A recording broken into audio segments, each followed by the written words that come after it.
This is the worst thing I've ever made, is a thought that always comes about halfway through the process of making a video for me. I can't seem to escape it. I've made music, a podcast, written articles. I can't not make things, but putting myself out there is incredibly scary. And one thing that stops me from creating is the simple fear that it won't ever be good enough. That the ideas in my head were better in my head. And the terrifying truth is that yes, most of the time that is true. Because until I actually start creating, I can't know of the actual form that my ideas could take. In other words, ideas become creations once you actually start creating. And it might seem stupid when said like this, but a lot of people think that they can delay that process. They say, oh, I'd love to make content, I'd love to be a YouTuber, I just need to think about it first. But no, the simple truth is, in the creative process, there's only creating. You can think about it all you want, as long as you don't make things, you won't advance at all. If you want to be good at something, you have to actually work. Talent doesn't matter. I mean, the best people in the world in any field are both incredibly talented and hardworking. But like, if you just want to learn to play the piano, you just have to play the piano.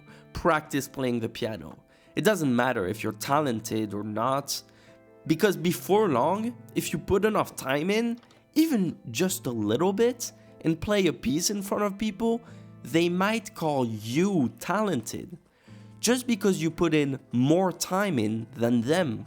To learn the damn thing, you put in more work, and in that sense, getting called talented can feel insulting, because it can really downplay the effort you had to put in.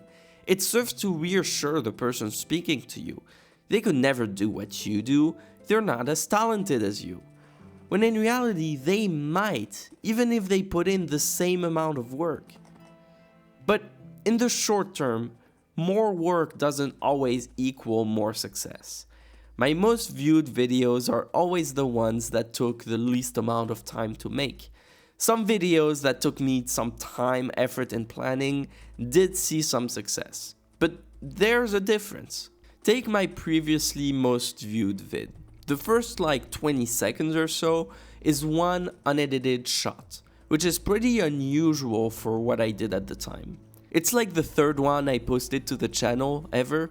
It took me less time to edit it than all the other music videos up to this point and after. And I honestly thought it would be one of my least liked videos. Yet, boom, 8 years later, 45,000 views. Now my most viewed video is one where I talk about a Minecraft mod and why it's genuinely important for me and the specific, weird way that I play the game. There's no green screen, not much of a script, just the game and my voice. And it took off. I could have never figured this out until I actually started creating. And I had to get started first. I had to make, to learn how to edit, to learn the intricacies of the medium. Every musician, writer, YouTuber, content creator that is successful, so to speak, has been creating for longer than you realize, to acquire skills, to gain knowledge. Because ideas are worthless. Writing them down, making them into something, that's when it starts to get interesting. But that process is scary, to put yourself out there. I don't think it'll ever stop being terrifying for me, but not doing it is suffocating. So I'll take my chances.